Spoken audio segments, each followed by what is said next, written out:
Hey guys, it's Julie. I am in beautiful Baker Park, Color Lake, downtown Frederick, and I've got Mr. Fritz with me. We're in a hands-free heel, walking all over the park.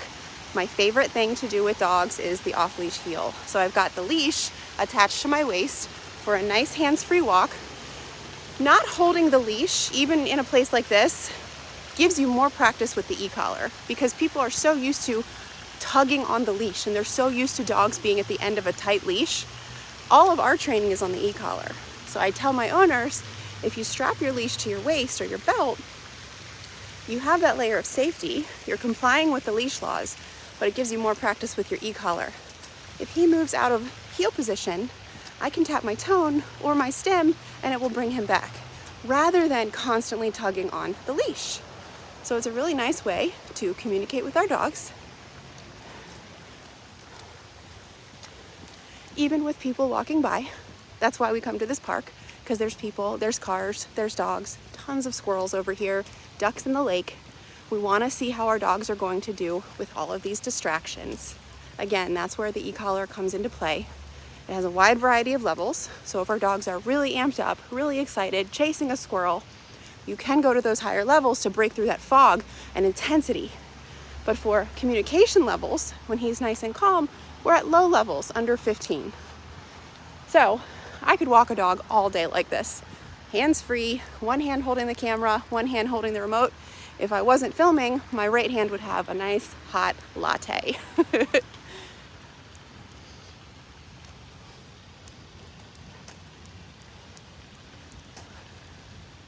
Let's talk position. We want our heel to be at the left side, so he's following my left leg and slightly behind us. Ears back, nice and relaxed, not up and alert, and just following my pace and my direction. If he moves out of this position, which we call the strike zone, cue the e-collar. So if he starts lagging too far behind, I will use my tone, which is the T button. If he starts veering out to the left, I will also use my tone, which is the T button. If he pushes too far ahead, that's where I cue my stem. So I can, if I feel him pushing, I can start walking really fast on purpose. He'll speed up with me and then slow down. Good. He slows down with me because he's nice and tuned in. But if he wasn't paying attention and he shot ahead of me, press and hold till he gets back into position, then release. But he should have a really nice walk. That big truck got him for a second.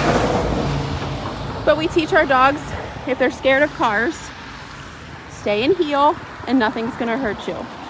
So when he moved out of position right there, when he heard that car honk, I tapped my tone a couple times and he moved back into position.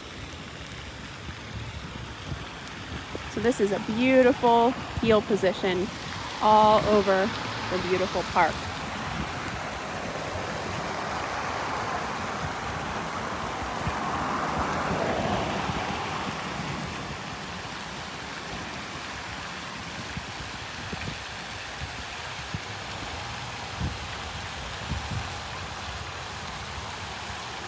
Sit. Good boy. He sits when I stop. We're going to do a downstay where we've got a street right here and some cars and people. Hopefully that'll be walking by. So to get him in the down, you're just going to give the command. If he does not comply, he'll just click one time. Fritz, down. What a good boy. He's so compliant. He's such a good boy. And now he's in the downstay. So if he breaks the command, meaning he gets up without release or another command, you would say NO and you would click the stem on the e-collar. Okay, what a good boy. He gets to watch the world go by. This is awesome exposure for dogs who are unsure of things, nervous, unsure of the environment. They get to sit back in their command and watch it all go by around them. What a good boy. It's also good for a photo op. He is such a pretty dog. Okay, we just did a downstay for a little while. We're gonna go to one of those areas over there where there's more people and dogs now that we found out he has no problem with the cars going by. So to get him in a heel, I'm gonna say the word heel, tap my tone, tap my left thigh, and start walking. Fritz, heel. and we start moving in a nice walk together. So if I see him starting to poke ahead, see how his nose is going up past my knee? What I'm going to do is pressure's on, pressure's off, and it moves him back. See how that works?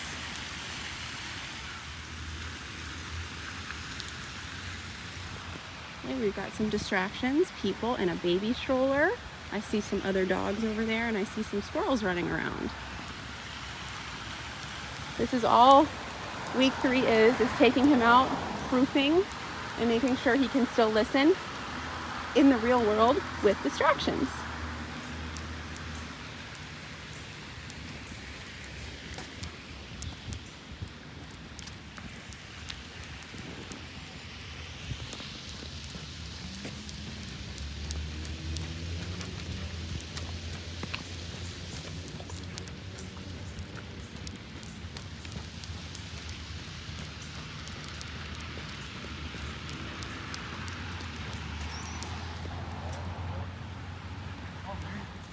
Sit.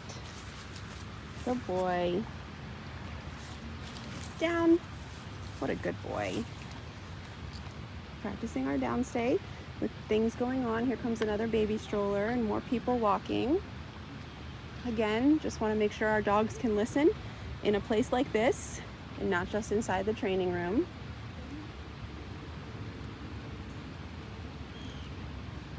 That's a good boy. Such beautiful eyes. Hi. Good boy, Fritz.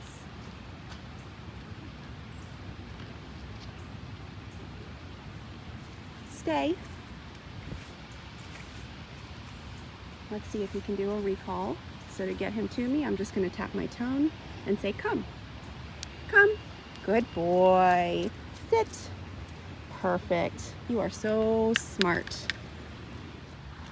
See those squirrels over there? I know Fritz sees them. And he hears them too. Walking on the city streets, cars going by, people and a dog up there, lots of people running on the other side of the street. What a good boy.